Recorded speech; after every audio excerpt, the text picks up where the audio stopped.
It's great to see everybody here at Limicon. I'd like to invite you to come find a seat. Wherever you can find some seating is great. Or stand, you can stand in the aisles. There's no rules here. I'll introduce myself. My name is Narayan, the maker of maps. I've made the map that you've all seen as you were invited into this space, and I will be your MC for this opening ceremonies. As you're grabbing your seat, I would like to invite you to, let me just stop sharing. I'll invite you to take a look around the room. Maybe switch to gallery view. And if you can, turn on your camera and look around and see who else has come to this event. The organizers, whoever that may be, it's always a shifting number, put out some quite nebulous invitation into the world. And these are the people who've showed up to say, yes, I'm interested in this thing, this website with the beautiful artwork. So maybe just take a couple breaths. I'll invite that. Look around. Maybe you see some people you know.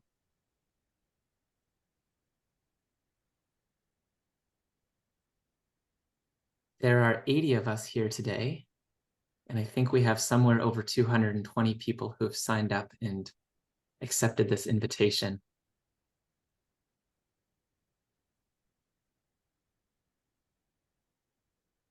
And as you're looking at each other, I'm picturing that we're in a large hall together, like if we could actually be in person, and we're seeing these different people. Maybe make eye contact with one person on the screen that you don't know, that you've never met before. And maybe imagine that this person is actually sitting down right beside you in this space. And you want to make a little bit of small talk because the speakers haven't really started yet. Maybe put into the chat one question that you have for this person that you're looking at. What would you like to know about them? And you don't need to name them in this chat, but just in the chat, what's a question that you would ask for this person?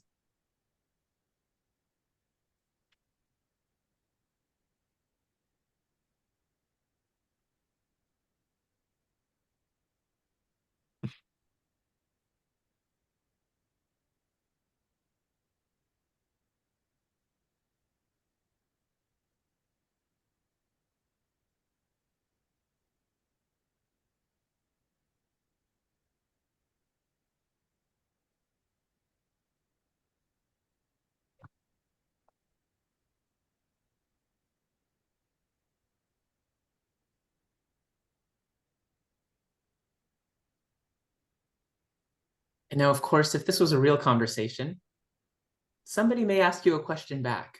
So I'll invite you to find any question in the chat and just hit the reply button and just give your answer to one of the questions that's in the chat.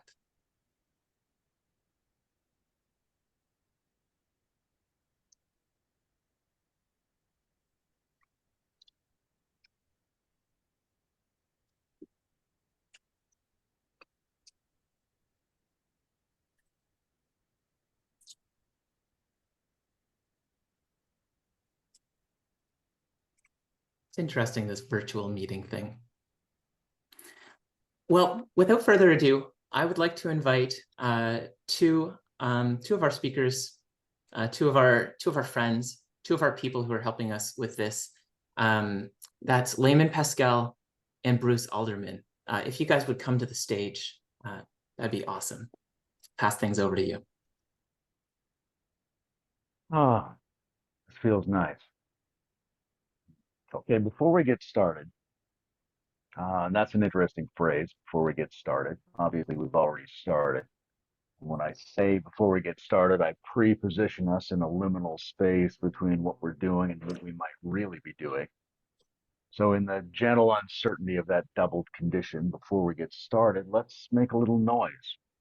If everyone would turn their microphones on and use your hand, if you have one, on your chest or something nearby. Super simple, watching each other and listening and just going thump, 2, 3, thump, 2, 3, thump, 2, 3, 2, 3, 2, 3. Yeah, I'll check. 4, 3. Two, three.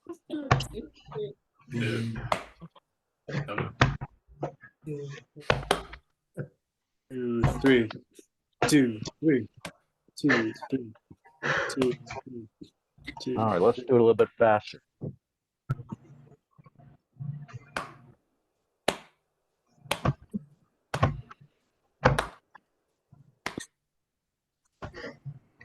And a little bit faster.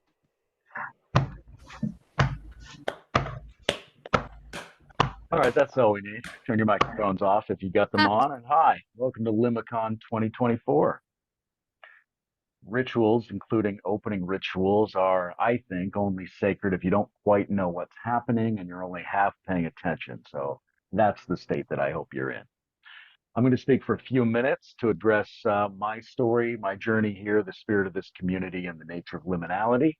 Originally, I was going to do a long trance session, but there's so much going on. It's inappropriate for anyone to take up that much space. So I'm going to speak from the heart, or maybe from the cockles of my heart, or maybe below the cockles in the subcockle area. That's a deep cut if you get it. Then after me, my friend Bruce Alderman will speak for a few minutes. And after that, a cavalcade of participants will draw us deeper into the serious carnival of messy coherence that is beginning now. My name is Layman Pascal. That's partway between my birth name and nickname and a brand. I am 48 and I am halfway up a mountain in the Caribbean right now, and I'm covered in bug bites. Not long ago, I was working on my own, spiritually, philosophically, artistically. I wanted to deepen and mature myself. I wanted to touch and merge with the transcendent.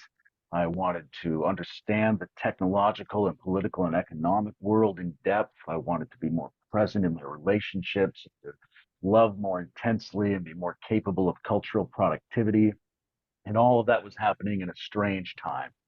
It was the time of late stage capitalism. It's the time of hypermodernity. Robots were defeating humans at human games. Feminine was returning or mutating or challenging the masculine to make some new decisions about itself, and the liminal territories between and beyond men and women were coming into vivid cultural awareness. Digital world was beginning to mediate everything, and all of our basic ontological assumptions were becoming blurry and complex. So after a series of intriguing spiritual experiences, I was driven to seek out community among the so-called postmodernists. I joined with people who had gathered around Ken Wilber's integral model of transdisciplinary developmental meta theory and evolutionary spirituality. It was messy, but they were doing important work. And it seemed like that work was pointing beyond themselves, trying to find its kin. And who were the kin? At first, it seemed like it was other male super theorists like Bhaskar and Hegel and Morin, and maybe a few more integrated, developmentally oriented forms of spirituality and certain academic and professional groups all oriented toward adult human development. That's how it seemed at first, but the underlying trend, the deep need, was obviously much more than that. So I got to know the founders of the Game B movement, who were looking at how game theory, geopolitics, and business was pushing existential risk for the whole species because it couldn't work with complex systems. I became a writer and speaker on metamodernism, which was focused on reestablishing shared and sacred meaning without sacrificing pluralism in political and sociological and artistic and cultural domains. I became an ally of the Bildung movement and of the leverage that's possible through new and ancient educational approaches. I learned to appreciate the rough psychoanalytic dialectics of the Dark Renaissance and the Syntheists, and my heart wept with the regenerative activists, the new permaculturalists, people pushing for a new economics that could evade our transgression of planetary boundaries and the degradation of human dignity. He became close to people like John Vervaeke and the New Wisdom movements. And these names, these men, these thinkers, these faces in interviews were only the tip of the iceberg. All of them were in deep conversation with people in their lives, especially the women in their lives, even if they didn't always want to show up on the debate stage. They were busy making life actually function. And there were all these different streams out there, these different histories, these different languages, these different power relations of people trying to move forward into this same new space where the same spirit seemed to be stirring through a million different articulations and 1,000 different emphases. Nobody could speak for it all. And there was no version of it that seemed to me to cancel out any of the others. And I found myself in love with something that they all had in common. They weren't exactly different, they weren't exactly the same, but there were many themes and many of the same people that were overlapping between these conversations. It seemed to me they shared a general sense that we face a meta crisis, that we need to get beyond the long shadow of modernity without regression and without getting trapped in postmodern pluralistic cul-de-sacs, and that this would necessitate the return of a certain amount of archaic indigenous themes and insights. It involved a philosophical and spiritual shift, yes, but equally an economic, a political shift, a change in food production, better ways to raise your children, strategies for staying sane when the media landscape wants us to be agitated and polarized and suspicious always about what's being left out and negated. I felt there was a growing mood in and between all these people, these factions, these concerns.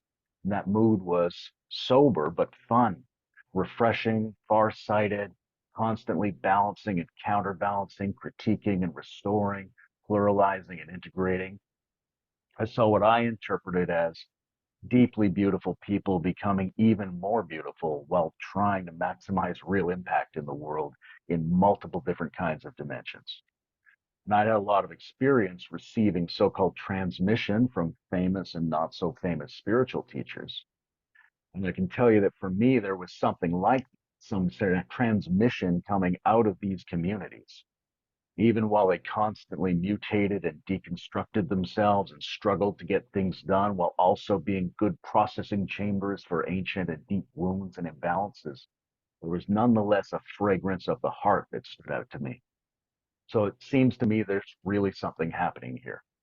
I appear to be living as though that's true, regardless of what I might believe. There's a spirit, an ethos, something melting and moving and growing between us, and liminal is a good word for that. My friend Joe Lightfoot named the liminal web, and although he's tried to kill it, it's proving fairly robust in terms of bringing people together, people who are not bound by any term. And I think that's you, that's me, that's us, not just a couple of big name philosophers or philosophical movements or types of activism, not just people like me who write books and show up on podcasts and whom other people let say crazy things at strange events. We have specialists, we have talking heads, sure, but these are all tentacles, they're extrusions from our still emerging common body, a body that you might or might not know that you're a part of, a body that's as active in childcare and intimate relationships as it is in the world of big pictures and new language. It's something you clarify over time. It's something you grow into. It's something that at first maybe is too exciting or too ridiculous or too internally divided, too intellectual, too masculine, too hopeless, too fragmented, but something which eventually stands forth as a vibe, as a spirit, as a flavor, as an orientation. And it's your responsibility, I think, it's our responsibility to recognize it, to enrich it, to deepen it. And that's what it means to be a fan. Fans are who come to a con. And fan is not just a viewer, not just someone who watches and judges what's going on and wonders why this was included and that was left out. Fan is more than a critical consumer and evaluator. A fan is involved. To be a fan means to be able to catch the vibe, to know the flavor. Yes, we need to think about practicalities of impact in a world that faces these crises. Yes, we need to be growing in integrity, growing in inclusion, growing as moral beings. We have to facilitate a revolution in how the feminine is appreciated and how the masculine is understood. We need to restructure the socio-political arena, top down and bottom up at the same time.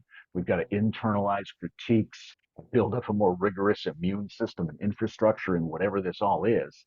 Yes, there are many things we have to get a lot better at, but it's also important just to be a fan of this, to feel that it's important, that it's cool, and that maybe it has some of the future's best people in it somewhere.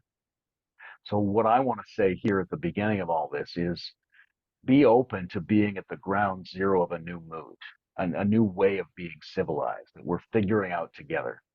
And the way you get included in that is not by having the right jargon or reading the right books or knowing all the players or approving of what you see in videos. It's instinctive. You smell something, you hear a distant murmuring, you know the shared crisis. You sense that many truths are true but partial, and many promising paths lead only back into the same division and suffering, and that only by letting go of a lot of that, letting go of many of our options, we start to stand together in that mood before the ways that still could work. I think that's us. I think that's you. We're fans of this thing, fans of the way the world might need us to be. And right now, we're calling that liminal. Liminal is a threshold. Below that threshold, things are subliminal. We don't detect them. Above that threshold, things are conventional.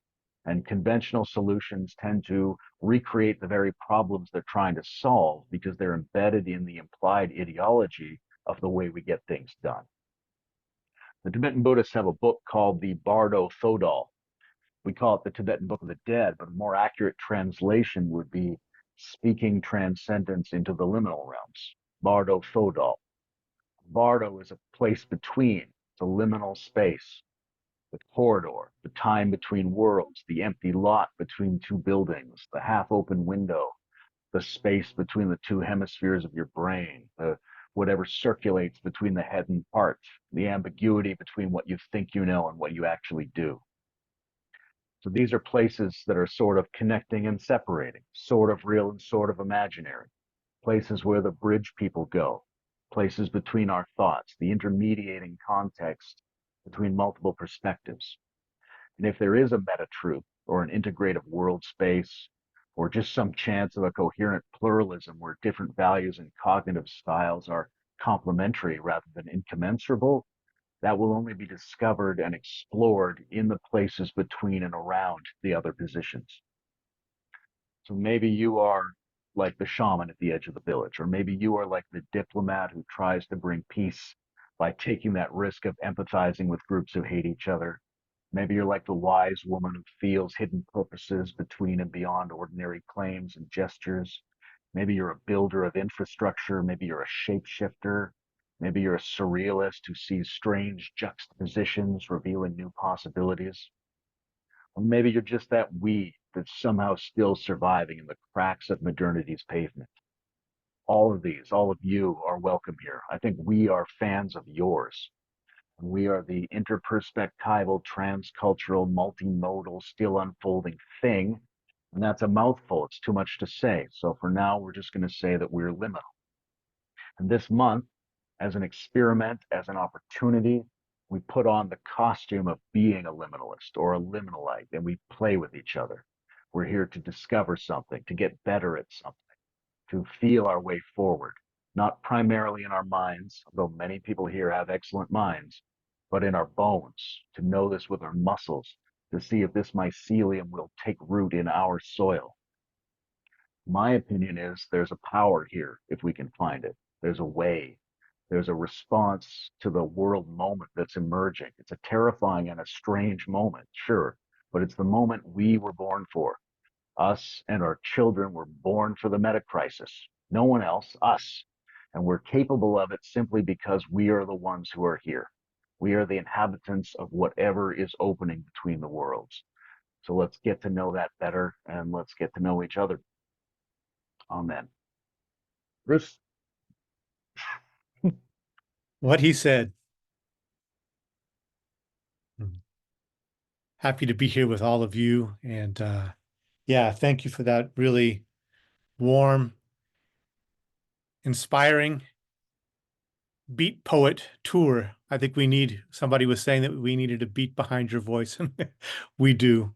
I'm honored to be part of this. My art has been used for some of this, and there's been a dialogue that I've been engaged in with AI over last couple years, and it's easy to go in there and just make anything. But for me, I've been exploring it as almost a liminal practice. sort of a liminal practice in trying to test the edges of what it can do and what I can think, and see what emerges in between that. And I think this word liminality, I know Joe Lightfoot coined it and then quickly tried to abandon it. And I don't like to fetishize it. I don't want to fetishize it, but it also for me has been really meaningful and important. And it's something that's been actually a thread through my life for many years. And I've found new ways to articulate that, but it's been, I think, a really important thread that I've wanted to follow and that I want to try to articulate here why I think liminality and Limicon is a good name for what we're doing here. Henryk Skolimowski talks about plateaus of dominant worldviews. And there was the mythos and the mechanos, and he talks about in between these plateaus, they plunge down into these valleys where there's lots of thickets and tangle, and there's a lot of uncertainty and undecidedness. And he points to how back at the time of the Renaissance, there was something that was beginning to constellate around a certain bed of ideas, but it didn't take. If it had taken, maybe a different civilization would have unfolded from that, but it didn't. That one didn't catch hold, and then the mechanical one did, and mechanosis prevailed for a while. But now we're plunging back down into the valley, into that space in between, into the thicket. And it's up to us to find our way through the thicket and navigate in the thick midst of things. And so liminality is a really powerful idea and concept for situating ourselves in the thick midst of things. I think many people in this community and the communities I'm part of feel the complexity, the burgeoning potentials, the disintegrations, the multiple competing threads, the incoherence that's emerging, the disintegration at the boundary of if we're pushing ourselves far from equilibrium, that point where we reach that quivering place where there's an opportunity to either collapse or to reorganize around something new. And I think that's where a lot of people feel us to be right now. Religious traditions have a lot of purposes. One of them, I think, is to take people into liminality, to take us out of the ordinary and help us enter a space where what has prevailed comes undone enough that there's a horizon of new possibility that can shine through, that there can be encounters with the sacred and with the divine, with the new possibilities. And of course, there's always threat in that undoing. In any good therapy session, in any good intensive educational program, in religion and ritual and shamanic practice, all of those activities, I think one of their powerful functions is to take us into that threshold place and allow for the undoing in order for there to be something new arising. Where we sit right now, it feels to be an almost unimaginable grand shaking of the order of things. And one of the skills that I feel that is important to learn right now, without again fetishizing liminality, but to learn to navigate in that space through art, through dialogue, through different kinds of intersubjective encounter, through spiritual practice and ritual. In my own life, poetry has been a means of that. Poetry has been a way for me to, but to write a poem, I usually go outside and I go in nature and I go walking, and that undoes whatever I've been embedded in terms of my preoccupations. And I enter this space where I feel I'm before and between and alongside things in a way that allows for something to come through the cracks and emerge. And for me, I feel it as this feeling of burgeoning. When you draw near enough to something that your own boundaries begin to come undone. There's a betweenness that we can find ourselves in between things.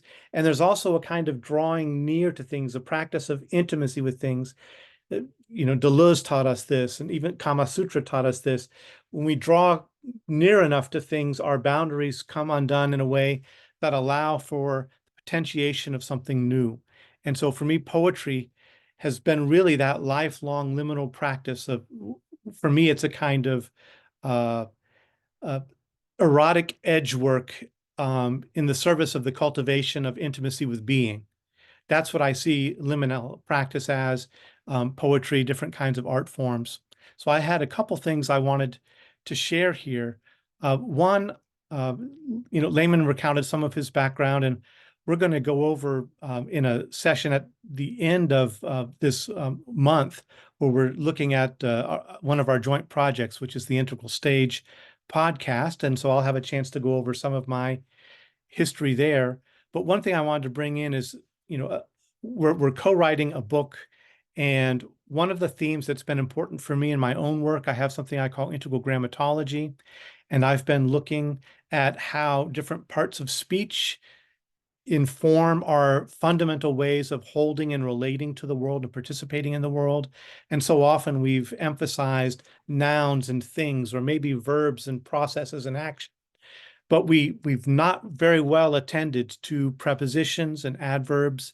But here I want to dwell on prepositions as those nearly invisible parts of speech that link things and that set up time and space relationships, vectors for the emergence of different subject-object constellations. And prepositions, as Layman played with that word at the beginning of his talk, they preposition what is to come. So I think the role of the preposition is something for me that's coming forward very powerfully in my own thought, but I think in the thought space broadly and culturally, and you can find it in Latour and Michel Serres and Sloterdijk and Catherine Keller and so many other people. So in writing this book, I have a playful passage in there, and I want to read a little section from it. I don't know if it's going to end up in our book, but I was imagining, this is before actually our whole liminal web thing, I was imagining or playfully stating that I had attended a academic conference in the Bardo, and it's narrating my experience of attending this boring academic conference in the Bardo, and then what begins to happen to me there. So I'm going to read just a little passage from it, and I want to set it to something here. One of the things that I think liminality is important for our time, I don't know how many people know how liminal gameplay has come to be a thing. Liminal forums where people are just sharing pictures. I think this is liminal, or people immersing themselves in liminal spaces as gameplay. So this is one of those things, and I'm going to play that while I share a little bit from our book here.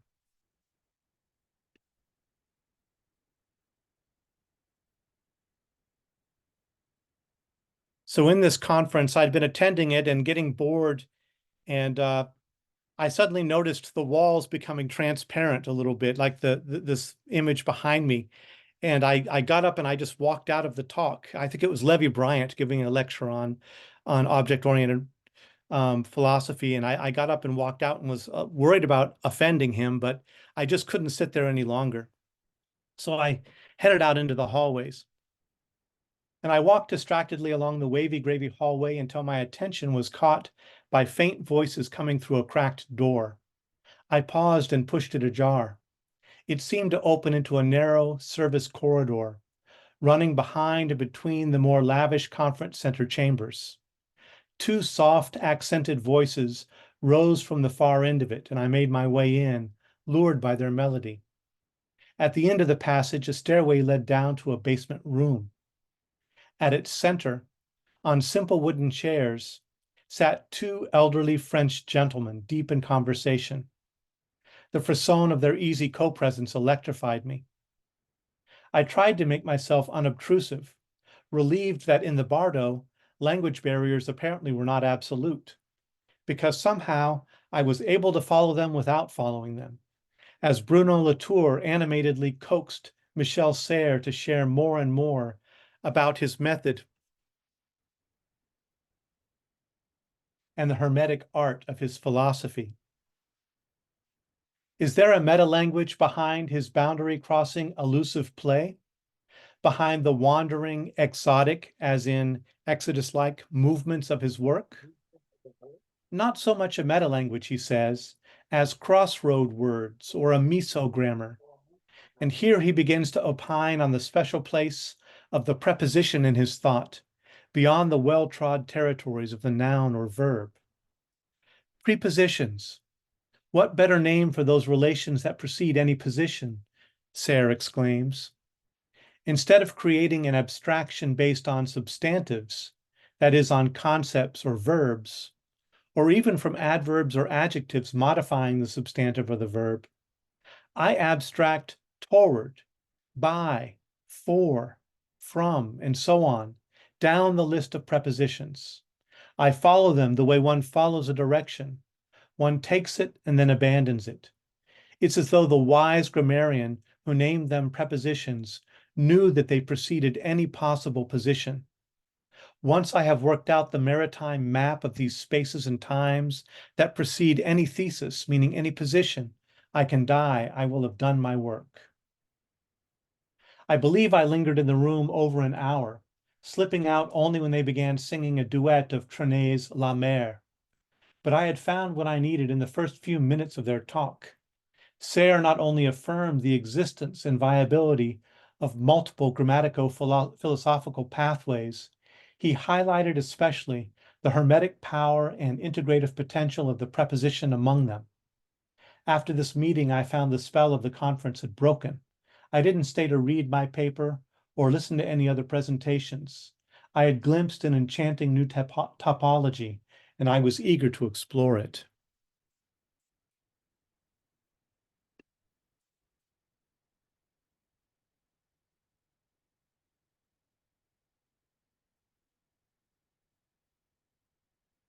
So that's one thing that Layman and I will be doing in our book, is exploring that topology, what he calls metaphysics of adjacency, what I call integral grammatology. We've already done some essays. I have something on metaxamodality, finding our way, learning how to shamanically walk in the spaces in between, in modes of new becoming.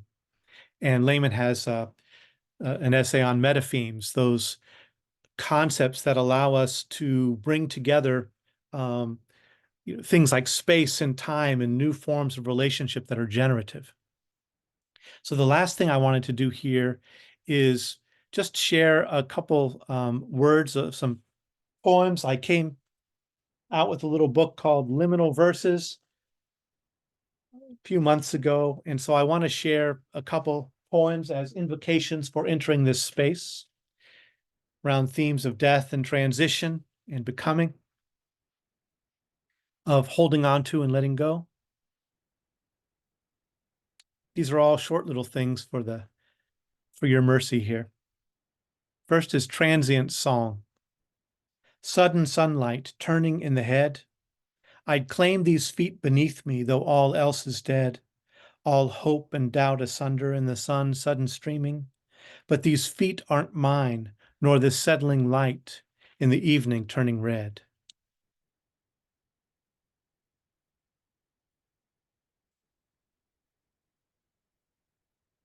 Let your mind like honey run the length of your limbs, your honey-lighted limbs. Let half the day be given to breathing in. The rest rolls out and away, and your limbs like grasses wave, lit from within, as blown fields of summer unfold the meaning of the wind.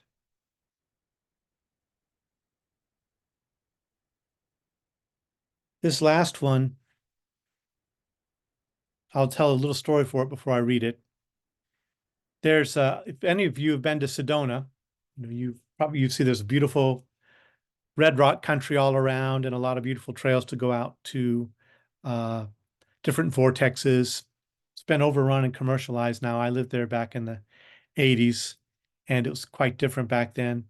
But if you go back in Boynton Canyon, you can go all the way back to where the trail ends.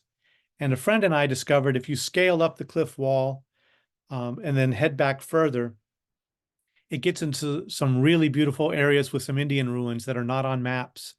And so the way that we used to find our way there is you would head along that territory, and there was a special tree that we always looked for, that when you got to that place, you knew that you needed to suddenly take a sharp climb up another cliff face, and then it would open you up to an area where there's a a ruin back there. So this is about that. This is called The Way to the Ruin. It was a really striking and almost disturbing looking tree that we used to hesitate by. On the way to the ruin, there's a tree. You will know it. Murder or prayer has soaked the soil there. The whole tree leaps and dives on one spot. The drawn down branches, stripped of frivolous leaves, brush the earth and finger subtle air, as you must have swung in a circle in a sacred field and swept the tips of high grasses with an open hand. It is that holy here, long wood like widow's hair hung in grief, whore's hair sweeping holy feet. What is the difference? This brown body doubled over something immense, hidden in the earth and acorns. It is a gesture we cannot understand, so do not ask. Stop here a moment. Breathe. Sit under the branches if you dare. This is the way in.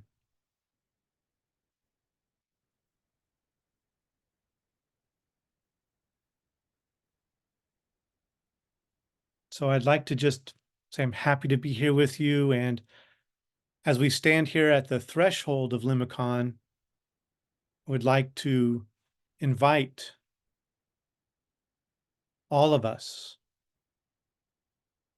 to meet and attend to those spaces between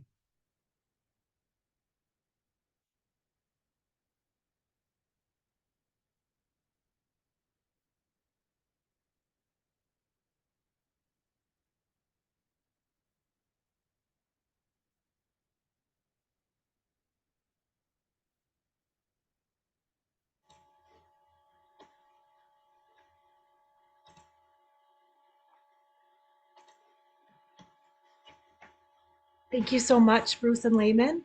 That was so beautiful. And yeah, I love you too. You're awesome. Hi, everybody. I am Danielle, and I have been called the source energy of Limicon, the mother of Limicon.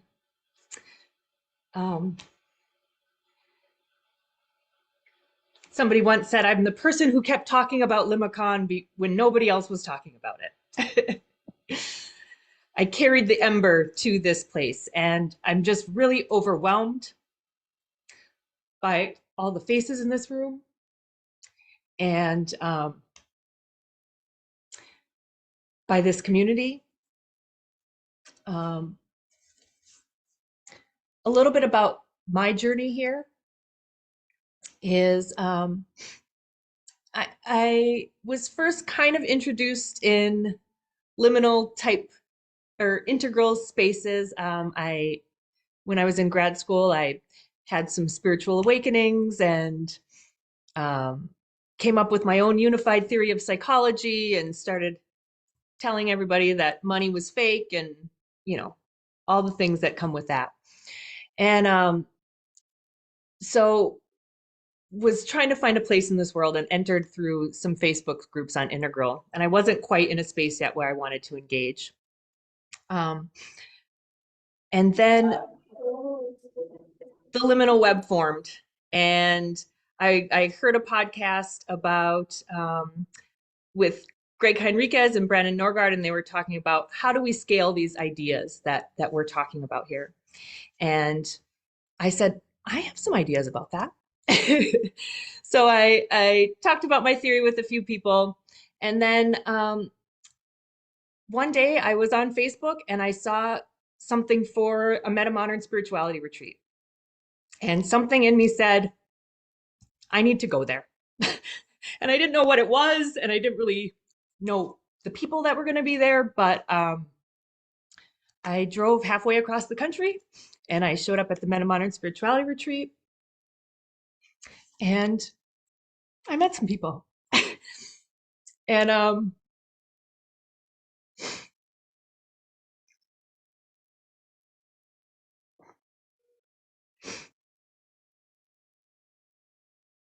as somebody who had been sitting in her house alone, talking to the wall happily, mind you, happily talking to the wall.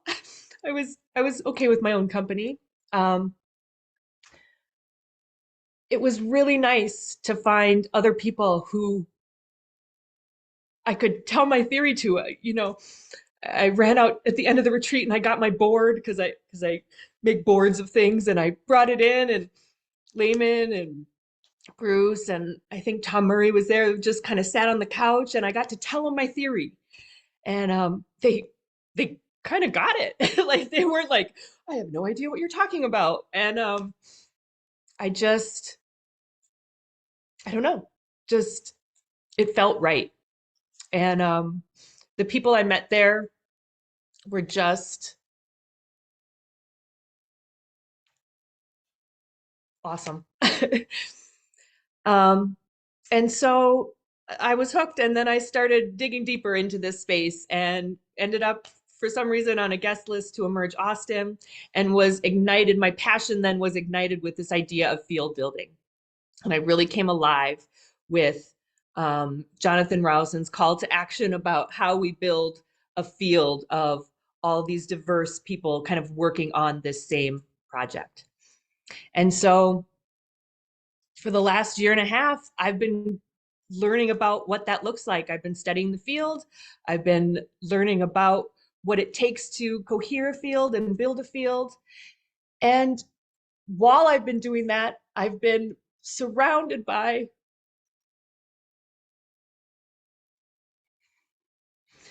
people who are so interested in my learning and development, and who are so supportive of that journey, that I don't know, it's overwhelming. It's overwhelming. So I have spent the last 6 months building Limicon to give back to that community, and to strengthen and honor this community. So I am here as a fan as well of you all. You're just amazing. Like, I don't even really know what I'm doing here half the time. So yeah. Okay, so what we're going to do now for just a few minutes is split into breakout rooms.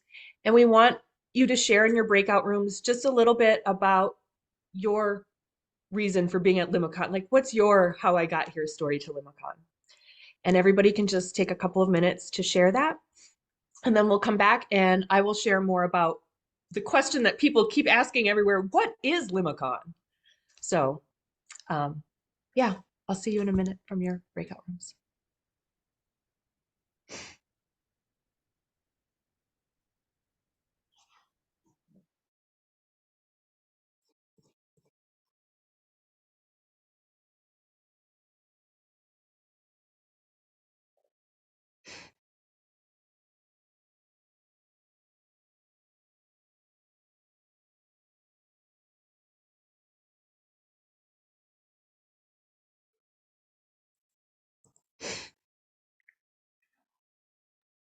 Danielle. All right, shall we pause recording for a sec?